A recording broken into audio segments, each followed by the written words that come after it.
اور کتنا زیادہ ہے یہ بدلہ۔ میرے ساتھ میرے گھر والے اور دور و نزدیک کے احباب کا حلقہ تھا۔ میرے بیوی بچے دوبارہ شادی کروا کر بہت خوش تھے۔ اسی موقع پر جمشید اور امورہ کی رضامندی سے ان کی شادی کر دی گئی اور وہ بھی ہمارے خاندان کا حصہ بن چکی تھی۔ زندگی خوشیوں اور سرشاریوں کی شاہراہ پر ہموار طریقے سے رواں دواں تھی۔ میرے دل میں بس ایک بے نام سا احساس تھا، وہ یہ کہ میرے سارے محبت کرنے والے لوگ میرے ساتھ آ چکے تھے، سوائے میرے استاد فرحان احمد صاحب کے۔ ایک مہم سی امید تھی کہ شاید میں دربار میں ان سے مل سکوں۔ دعوت کے اختتام پر لوگ دربار میں اپنی اپنی متعین نشستوں پر آ کر بیٹھنا شروع ہو گئے۔ عرش الہی کے بالکل قریب مقربین بیٹھے ہوئے تھے۔ ان میں حضرت انبیاء، صدیقین و شہداء اور صالحین کی ایک بہت بڑی تعداد شامل تھی، جبکہ باقی اہل جنت ان کے پیچھے بیٹھے ہوئے تھے۔ اس نشست کی سب سے خاص بات یہ تھی کہ آج پہلی دفعہ لوگوں نے دیدار الہی کی اس نعمت سے فیضیاب ہونا تھا، جو اہل جنت کا سب سے بڑا احساس تھا۔ نبی کریم صلی اللہ علیہ وسلم نے خبر دی تھی کہ جس طرح دنیا میں 14ویں کا چاند کا دیدار کیا جاتا ہے، اسی طرح جنت میں دیدار الہی ہوگا۔ اس لیے لوگوں میں بے پناہ جوش و خروش تھا۔ اس کے علاوہ آج ہی کے دن لوگوں کو ان کے اعزاز و مناقب رسمی طور پر عطا کیے جانے تھے، چنانچہ ہر شخص دربار کے آغاز کا منتظر تھا۔ لوگ اپنی اپنی نشستوں پر براجمان ہو چکے تھے۔ ہر زبان پر تسبیح و تمجید، ہر دل میں تکبیر و تحلیل اور ہر نگاہ میں حمد و تشکر کے احساسات تھے۔ لوگ بار بار یہ بات کہہ رہے تھے کہ یہ سب اللہ کا احسان ہے کہ اس نے ہماری رہنمائی کر دی، وگرنہ ہم کبھی اس جنت تک نہیں پہنچ سکتے تھے۔ دربار کے آغاز پر فرشتوں نے اللہ کی تسبیح و تمجید کی۔ اس کے بعد داؤد علیہ السلام تشریف لائے اور اپنی پرسوز آواز میں ایک حمدیہ گیت اس طرح گایا کہ سما بند گیا۔ اس کے بعد حاملین عرش نے اعلان کیا کہ پروردگار عالم اپنے بندوں سے گفتگو فرمائیں گے۔ کچھ ہی دیر میں اللہ تعالیٰ نے انتہائی محبت اور نرمی کے ساتھ اپنے بندوں سے گفتگو فرمانا شروع کی۔ اس گفتگو میں اللہ تعالیٰ نے اپنے بندوں کی بڑی تحسین فرمائی، جو اپنی محنت، جدوجہد اور صبر سے اس مقام تک پہنچے تھے۔ بندوں سے پوچھا گیا کہ کیا وہ اس صلے پر راضی ہیں جو ان کی محنت کے عوض انہیں ملا ہے؟ سب نے یک زبان ہو کر جواب دیا کہ ہم نے اپنی توقعات سے بڑھ کر بدلہ پایا ہے، اور وہ کچھ پایا ہے جو کسی اور مخلوق کو نہیں ملا۔ ہم کیوں تجھ سے راضی نہ ہوں؟ اس پر ارشاد ہوا، اب میں تمہیں وہ دے رہا ہوں جو ہر چیز سے بڑھ کر ہے، میں تمہیں اپنی رضا سے نوازتا ہوں۔ اس کے ساتھ ہی فضا اللہ تعالیٰ کی کبریائی کے نعروں سے گونج اٹھی۔ پھر مناقب و اعزاز کا سلسلہ شروع ہوا۔ یہ بہت طویل عمل تھا، لیکن یہاں ان گنت نعمتیں مسلسل مہیا کی جا رہی تھی، جن کی بنا پر لوگ اطمینان کے ساتھ بیٹھے ہوئے تھے۔ دیگر لوگوں کی طرح میرے گھر والے بھی میرے ساتھ ہی اگلی نشستوں پر بیٹھے تھے۔ میں یہ سب کچھ دیکھ رہا تھا اور دل میں سوچ رہا تھا کہ دنیا کی کتنی کم مشقت اٹھا کر آج کتنا بڑا صلہ انسانیت کو مل گیا۔ لیکن مجھے خیال آیا کہ انسانیت کی اکثریت تو اس امتحان میں ناکامی ہو گئی۔ پھر مجھے اپنے استاد فرحان صاحب کا خیال آیا، وہ آج بھی مجھے نہیں مل سکے تھے، حالانکہ میرا خیال یہ تھا کہ وہ آج کے دن تو کہیں نہ کہیں مل ہی جائیں گے۔ میں نے سوچا کہ سالے سے دریافت کروں۔ وہ یہاں میرے ساتھ موجود نہیں تھا، لیکن اسی وقت وہ میرے پاس آ کھڑا ہوا۔ اسے دیکھ کر میں نے کہا، مجھے خیال تھا کہ میں دربار میں کسی موقع پر اپنے استاد کو دیکھ سکوں گا، مگر وہ مجھے نہیں مل سکے۔ میرے استاد کا کچھ معلوم ہوا؟ نہیں، فردوس کی اس بستی میں ابھی تک کسی جگہ میں ان کو تلاش نہیں کر سکا۔ میرا خیال ہے کہ اب تم بھی ان کے بارے میں سوچنا چھوڑ دو۔ بظاہر خدا اپنا فیصلہ کر چکا ہے، دنیا کی کوئی طاقت اب اس فیصلے کو نہیں بدل سکتی۔ خدا کا عدل بہرحال نافذ ہو کر رہتا ہے، اور اس کی رحمت، تم اچھی طرح جانتے ہو کہ خدا کی رحمت اور عدل ہر چیز اصول پر مبنی ہوتی ہے. کسی کی خواہش سے یہاں کچھ بھی تبدیل نہیں ہو سکتا. مگر فردوس کی یہ دنیا تو ممکنات کی دنیا ہے، یہاں سب کچھ ممکن ہے. صالح جھلا کر بولا، یار تم کیوں بحث کر رہے ہو؟ فیصلہ ہو گیا ہے. ویسے تم خود پروردگار سے بات کیوں نہیں کرتے؟ تمہاری بات تو بہت سنی جاتی ہے. میں تو تمہیں عرش تک لے جانے آیا ہوں. چلو اور وقت کا پہیا الٹا گھمانے کی درخواست کرو. خبر نہیں کہ صالح نے غصے میں آ کر مجھ پر طنز کیا تھا یا واقعتاً مجھے مشورہ دیا تھا. تاہم میں اس کی بات پر عمل کرنے کی حماقت کرنے کے لیے تیار نہیں تھا. البتہ اس کی یہ بات ٹھیک تھی کہ مجھے بلایا جا رہا ہے. کچھ ہی دیر میں میرا نام پکارا گیا. میں جو ابھی تک اطمینان سے بیٹھا تھا لرزتے دل کے ساتھ کھڑا ہو گیا. میں دھیرے دھیرے قدموں سے چلتا ہوا اس ہستی کے حضور پیش ہو گیا جس کے احسانوں کے بوجھ تلے میرا رواں رواں دبا ہوا تھا. قریب پہنچ کر میں سجدے میں گر گیا. کچھ دیر بعد صدا آئی، اٹھو. میں دھیرے دھیرے اٹھا اور جھکی نظر کے ساتھ ہاتھ باندھ کر کھڑا ہو گیا. اللہ تعالیٰ نے بہت نرمی اور ملائمت کے ساتھ دریافت کیا، عبداللہ آج کے دن میرے لیے کیا لائے ہو؟ میں یہاں لینے آیا تھا، کچھ دینے کے لیے نہیں. اس لیے یہ سوال قطعاً غیر متوقع تھا. تاہم جو میرے پاس تھا وہ میں نے کہہ دیا. مالک، جو اچھا عمل میں نے کیا وہ در حقیقت تیری ہی توفیق سے تھا.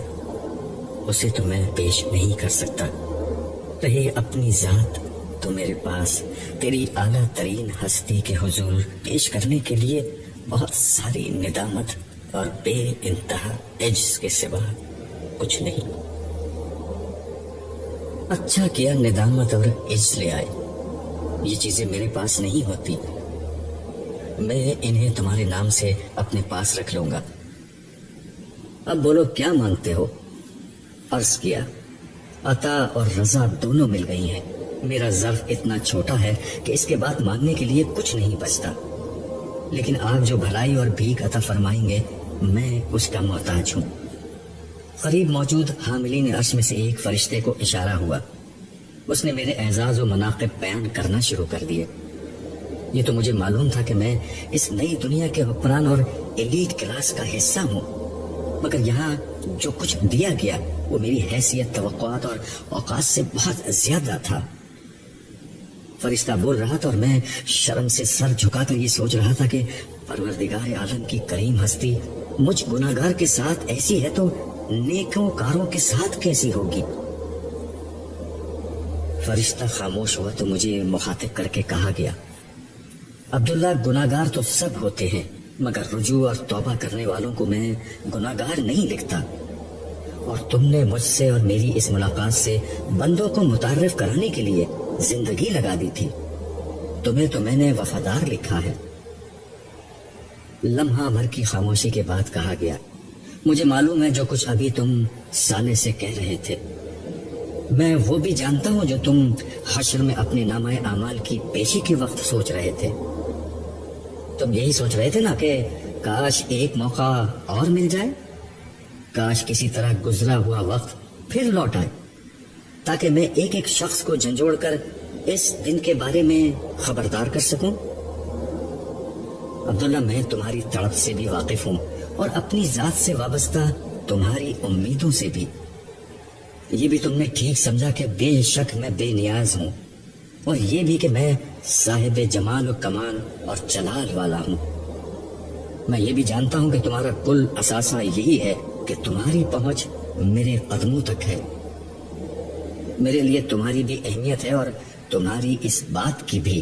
لیکن خاموشی کا پھر ایک وقفہ آیا اور میں لرزتے دل کے ساتھ سوچ رہا تھا کہ میرے رب سے نہ زبان سے نکلنے والے الفاظ پوشیدہ رہتے ہیں اور نہ دل میں آنے والے خیالات اس کے علم سے باہر رہ سکتے ہیں.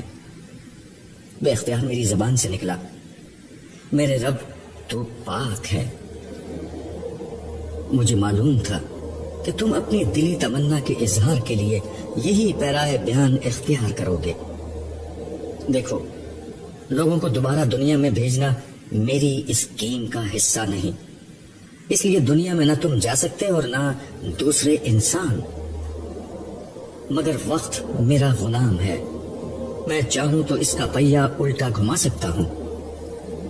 پھر ایک فرشتے کو اشارہ ہوا، وہ ہاتھوں میں چاندی کے اوراق کا ایک پلندہ لے کر میرے قریب آیا۔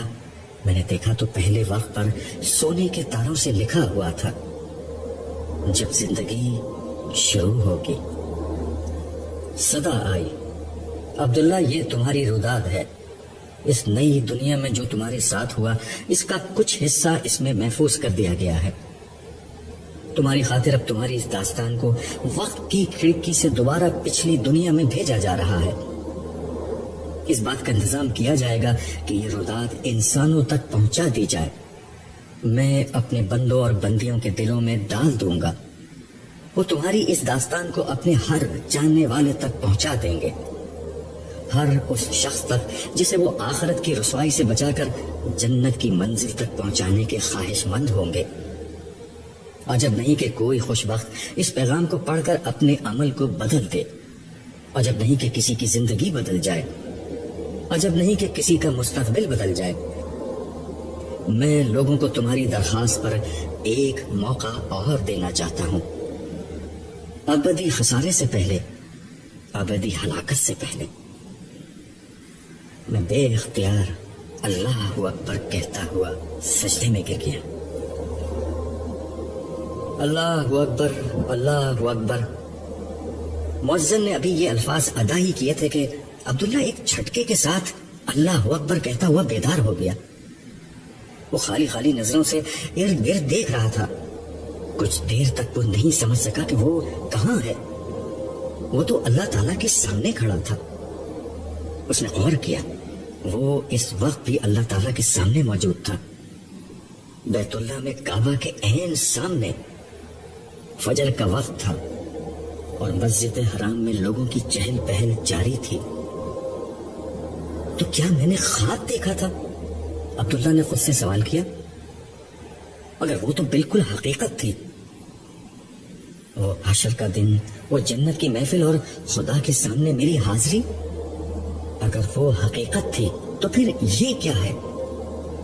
اور اگر یہ حقیقت ہے تو پھر وہ حقیقت سے زیادہ یقینی چیز کیا تھی؟ وہ خواب تھا یا یہ خواب ہے؟ وہ مسلسل بڑبڑائے جا رہا تھا۔ ایسا نہ ہو کہ اچانک ایک روز آنکھ کھلے اور مجھے معلوم ہو کہ جو کچھ دنیا میں دیکھا تھا خواب تو دراصل وہ تھا اور حقیقت آخرت کی زندگی تھی۔ آسمان سے نور اتر رہا تھا، سفید جگمگاتی ہوئی روشنیوں سے حرم کی فضا دودھیا ہو رہی تھی۔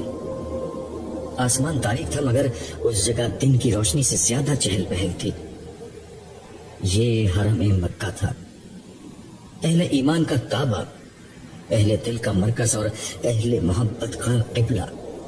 خدا کے بندے اور بندیاں، ہر نسل، ہر قوم کے لوگ یہاں جمع تھے، خدا کی حمد و تسبیح اور تعریف کرتے ہوئے۔ آج حرم پاک میں عبداللہ کی آخری شب تھی، مگر یہ آخری شب عبداللہ کی زندگی کی سب سے قیمتی شب بن چکی تھی۔ عبداللہ کچھ دیر قبل حیرانی کی جس کیفیت میں تھا اب اس سے باہر آ چکا تھا۔ اس نے حرم کو دیکھا اور پھر ارد گرد نظر ڈالی۔ حرم سے باہر ہر طرف بلند و بالا عمارات کا منظر تھا۔ یہ دیکھ کر اس پر ایک دوسری کیفیت طاری ہو گئی۔ اس کی آنکھوں سے آنسو بہنے لگے۔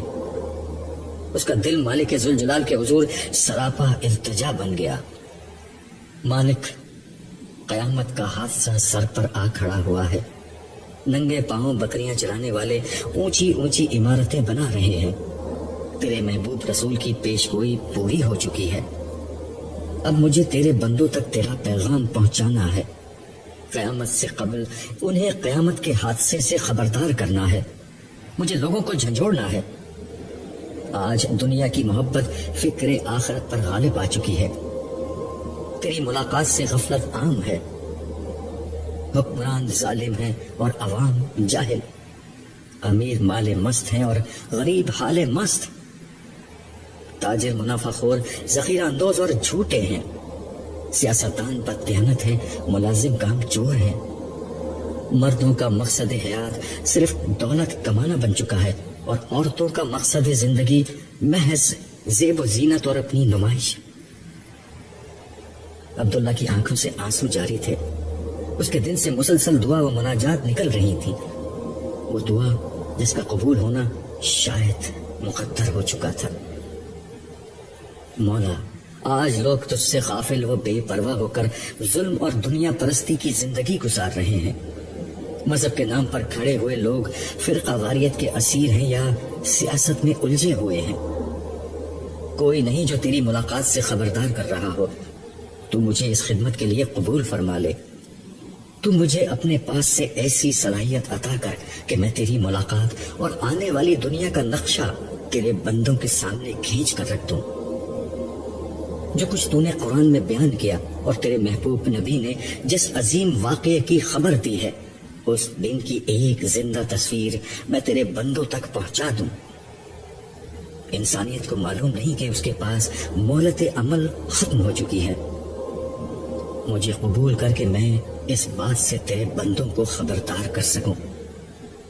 پروردگار، ساری انسانیت کو ہدایت دے دے، اور اگر تو نے سب کچھ ختم کرنے کا فیصلہ کر لیا ہے تو پھر میرے لیے آسان کرتے کہ جتنے لوگ ہو سکے میں انہیں جنت کی راہ دکھا سکوں، انہیں تجھ تک پہنچا سکوں، اس سے پہلے کہ سور پھونک دیا جائے، اس سے پہلے کہ مہلت عمل ختم ہو جائے۔ عبداللہ نے آخری طواف ایک خاص کیفیت میں مکمل کیا تھا۔ ایک تو حرم کا طواف، وہ بھی آخری، پھر رات جو کچھ دیکھا اس کے بعد کعبہ وہ کعبہ نہیں رہا تھا جو دوسروں کو نظر آ رہا تھا، یہ کعبہ اب اسے عرش الہی کا پیکر نظر آ رہا تھا، مگر وہ ایک انسان ہی تو تھا۔ پے در پہ طواف کر کے شل ہو چکا تھا، وہ آخری طواف سے فارغ ہوا، کچھ دیر تک بیٹھ کر کعبے کو دیکھتا رہا، پھر یاس و آس کی کیفیت میں اٹھا اور اپنے دل پر جبر کر کے وہ کام شروع کیا جو اہل دل کے لیے مشکل ترین عمل ہوتا ہے، آخری دفعہ مسجد الحرام سے باہر نکلنے کا عمل۔ صبح کی روشنی پوری طرح طلوع ہو چکی تھی، وہ آہستہ آہستہ اس حالت میں باہر کی سمت بڑھ رہا تھا کہ بار بار ایڑیاں گھومتی اور وہ رک کر دوبارہ کعبے کو دیکھنے لگتا۔ پھر اس نے ایک مضبوط فیصلہ کیا اور اللہ اکبر کہتے ہوئے قدر تیز رفتاری سے آگے بڑھنے لگا، مگر چلتے ہوئے پھر بے اختیاری کے عالم میں گردن گھومی اور الوداعی نظریں بیت اللہ کا طواف کرنے لگی۔ ابھی اس نے ایسا ہی کیا تھا کہ اس کا کندھا کسی سے ٹکرا گیا۔ عبداللہ کی نگاہ لوٹی تو سامنے ایک سفید ریش بزرگ تھے، اسے احساس ہو چکا تھا کہ اس کا کندھا ان بزرگ کے سینے سے ٹکرا گیا ہے جو اس کے ہم وطن محسوس ہوتے تھے۔ عبداللہ کا جذبہ عبادت اب ندامت میں بدل چکا تھا، اس نے فوراً معذرت خواہانہ لہجے میں کہا، معاف کیجیے گا، غلطی میری ہے، میں سامنے نہیں دیکھ رہا تھا۔ کوئی بات نہیں، بزرگ نے شفقت آمیز لہجے میں کہا۔ پھر وہ مزید بولے، کچھ غلطی میری بھی ہے، میں بھی سامنے نہیں دیکھ رہا تھا، دراصل میں اپنے گھر والوں کو ڈھونڈ رہا ہوں، ہم عمرہ ادا کرتے ہوئے رش کی وجہ سے بچھڑ گئے ہیں۔ آپ نے ملنے کی کوئی جگہ طے نہیں کی تھی؟ عبداللہ نے سوالیہ انداز میں کہا، پھر اپنی بات کی مزید وضاحت کرتے ہوئے بولا، حرم میں یہ کرنا ضروری ہوتا ہے ورنہ بہت مشکل ہو جاتی ہے۔ جگہ تو یہی طے تھی، باب فتح کے پاس، یہاں رش کم ہوتا ہے، مگر کافی دیر سے وہ لوگ یہاں نہیں پہنچے۔ بزرگ نے قدرے پریشانی کے ساتھ جواب دیا، چلیے پھر تو آپ کا مسئلہ حل ہو گیا۔ عبداللہ نے مسکراتے ہوئے کہا، آپ باب فتح پر نہیں کھڑے ہوئے، میں آپ کو وہاں لے چلتا ہوں۔ بزرگ نے کچھ خجالت کے ساتھ ارد گرد دیکھا اور پھر عبداللہ کے ساتھ آگے بڑھتے ہوئے بولے، ہم دراصل کل رات ہی یہاں پہنچے ہیں، پہلی دفعہ آئے ہیں، اس لیے یہاں کا پوری طرح اندازہ نہیں۔ صحیح کے دوران میں میری بیٹی اور نواسی مجھ سے الگ ہو گئیں، ہمارے پاس 2 موبائل تھے جو ان کو دے دیے تھے. انہیں جگہ بھی سمجھا دی تھی مگر خود بھول گیا. اللہ کا شکر ہے کہ تم مجھ سے ٹکرا گئے، ورنہ نہ جانے کتنی دیر اور میں یہاں رک کر ان کا انتظار کرتا. اللہ کے ہر کام میں مصلحت ہوتی ہے، عبداللہ نے جواب دیا. اللہ کا نام لیتے ہوئے اس کے لہجے میں سارے جہاں کی مٹھاس آ چکی تھی. ارے وہ رہی میری بیٹی. بزرگ نے عبداللہ کی بات کا جواب دینے کے بجائے خوشی کے عالم میں ایک سمت اشارہ کرتے ہوئے کہا اور تیزی کے ساتھ آگے بڑھ گئے. عبداللہ نے ادھر دیکھا تو اندازہ ہوا کہ بزرگ ایک درمیانی عمر کی خاتون کی طرف بڑھ رہے تھے. اس کی سمجھ میں نہیں آیا کہ ان کے ساتھ آگے جائے یا اپنے راستے پر لوٹ جائے. ویسے بھی اس کا کام اب ختم ہو چکا تھا، مگر اسے محسوس ہوا کہ اخلاقاً ان سے اجازت لے کر ہی لوٹنا چاہیے. چنانچہ وہ بھی ان کے پیچھے چل پڑا. قریب پہنچا تو وہ اپنی بیٹی کو اپنے ساتھ پیش آنے والی غلط فہمی کے بارے میں بتا رہے تھے. وہ عبداللہ کو دیکھ کر بولے، اسی نوجوان نے مجھے راستہ دکھایا ہے. بیٹا آپ کا بہت شکریہ، خاتون نے بہت نفیس لہجے میں کہا. اگرچہ ان کے چہرے سے سفر اور عمرے کی مشقت اور اب پیش آنے والی پریشانی کے سارے آثار ظاہر تھے. ہم کافی دیر سے یہاں ابو کا انتظار کر رہے تھے. ہم کے سیغے سے عبداللہ کی توجہ ان کے برابر میں کھڑی ہوئی لڑکی کی طرف ہوئی. لمحے بھر کو اس نے اس لڑکی کو دیکھا اور بے اختیار نظریں جھکا لی. مگر اس ایک لمحے میں عبداللہ کے دل کی دنیا میں قیامت برپا ہو گئی. اس قیامت کا سبب یہ نہیں تھا کہ وہ لڑکی غیر معمولی طور پر حسین نقش و نگار اور رنگ و روپ کی مالک تھی. رہا عبداللہ تو اس جیسی بے داغ جوانی کہاں کسی نے دیکھی ہوگی. پھر وہ حرم میں جس کیفیت میں تھا وہاں صنف مخالف تو کیا اپنی جنس کے انسان بھی نظر آنا بند ہو جاتے ہیں. سوائے کعبہ اور رب کعبہ کے کچھ اور نظر نہیں آتا. اور اس صبح سے تو رب کعبہ کا تصور انتہائی گہرا ہو چکا تھا. اس نے خواب میں پروردگار عالم کی حضوری کا جو شرف حاصل کیا تھا، اس کے بعد عبداللہ کو کچھ ہوش نہیں تھا. ایسے میں خواب کی دیگر تفصیلات اسے کہاں یاد رہ سکتی تھی. مگر اس دلکش نسوانی چہرے نے خواب کی ایک ایک تفصیل اسے یاد دلاتی. ہر منظر، ہر واقعہ ذہن کے صفحات پر اس طرح تازہ ہو گیا تھا کہ گویا کوئی لکھی ہوئی کتاب ہے جسے بے تکلف وہ پڑھتا چلا جا رہا ہو. اور اب اس کتاب کا سب سے روشن ورق اس کے سامنے کھلا ہوا تھا. اس کے سامنے سرتاسر روشنی اور سراپائے نور نائمہ کھڑی ہوئی تھی. خاموشی کا وقفہ طویل ہو رہا تھا، مگر عبداللہ اس سے بے نیاز گردن جھکائے کھڑا تھا. وہ اپنے آپ کو یقین دلانے میں مشغول تھا کہ جو کچھ اس نے دیکھا ہے وہ اس کا وہم ہے، اس کی نظر کا دھوکہ ہے، اس کی یادداشت کی کمزوری ہے، یا شاید اس کی عمر کا تقاضا ہے، یا پھر شیطان کی در اندازی ہے جو حرم سے رخصت ہوتے وقت اس کی ساری ریاضت اور محنت کو ضائع کرنا چاہتا ہے. شیطان حرم میں آنے والے بڑے بڑے نیک لوگوں کی کمائی اسی طرح لمحہ بھر میں لوٹ لیتا ہے. کسی بھی بہانے سے ایک نظر کی خواہش، ایک لمس کا جذبہ، ایک لمحے کی حیوانیت، ایک لمحے کی ہوس عمر بھر کی ریاضت کو برباد کر سکتی ہے. ہاں، یہی لمحہ بطور آزمائش میری زندگی میں آ گیا ہے. شیطان چاہتا ہے کہ میں اس لڑکی کو اپنے خواب کی تعبیر سمجھ کر اپنی آنکھوں میں شیطان کو بسیرا کرنے دوں. میں اس کو ایسا نہیں کرنے دوں گا، ہرگز ایسا نہیں کرنے دوں گا. عبداللہ نے دل میں سوچا اور فیصلہ کیا کہ اسے فوراً یہاں سے رخصت ہو جانا چاہیے. مگر اس سے قبل کہ وہ ان لوگوں سے اجازت لیتا، خاموشی کی طویل ہوتے ہوئے وقفے کو ایک تھکی ہوئی مگر انتہائی مترنم آواز نے توڑا. نانا ابو، جاگتے ہوئے ساری رات ہو گئی ہے، اب جلدی سے ہوٹل چلیے. اس آواز نے عبداللہ کے رہے سہے ہوش بھی اڑا دیے.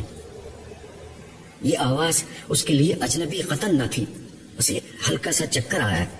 بزرگ جو اس کی کیفیت سے قطن بے خبر تھے بولے، ہاں بیٹا چلتے ہیں، ذرا ان سے اجازت لے لیں. اس سے قبل کہ وہ بزرگ عبداللہ سے کچھ کہتے، ان کی صاحبزادی نے، جو ایک نفیس طبیعت کی خاتون تھی، عبداللہ سے پوچھا، بیٹا چلتے چلتے اپنا نام تو بتاتے جاؤ۔ میرا نام عبداللہ ہے۔ بمشکل عبداللہ کی زبان سے یہ الفاظ نکلے۔ اب یہ وہ وقت تھا جب تہذیبی تقاضوں کے پیش نظر بزرگ نے اپنے آپ کو متعارف کرانا ضروری سمجھا۔ اچھا ہوا بیٹا آمنہ تم نے ان سے تعارف حاصل کر لیا، میں بھی اپنا تعارف کرا دوں۔ میرا نام اسماعیل ہے اور یہ میری بیٹی آمنہ ہے۔ پھر وہ ایک لمحے کے لیے رکے اور اپنی نواسی کی طرف دیکھتے ہوئے محبت آمیز لہجے میں بولے، اور یہ سب سے زیادہ تھکی ہوئی میری نواسی ہے، اس کا نام نائمہ ہے۔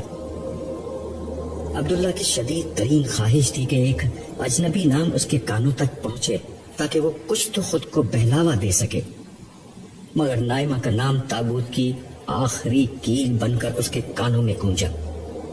اس دفعہ دنیا کی کوئی طاقت عبداللہ کو دوبارہ نظر اٹھانے سے نہیں روک سکی۔ اس کے سامنے واقعی نائمہ کھڑی ہوئی تھی، وہ لڑکی جسے اس نے زندگی میں پہلی دفعہ جاگتی آنکھوں سے دیکھا تھا۔ مگر عبداللہ نے گھومتے ہوئے دماغ سے سوچا، اگر وہ خواب تھا تو یہ کیسی حقیقت تھی؟ یہ اگر حقیقت ہے تو پھر وہ خواب؟ معاملہ عبداللہ کی برداشت سے زیادہ ہو چکا تھا۔ اسے آنے والے چکر اب تیز ہو گئے۔ وہ نائمہ کو دیکھتے ہوئے لہرایا اور بے ہوش ہو کر زمین پر گر پڑا۔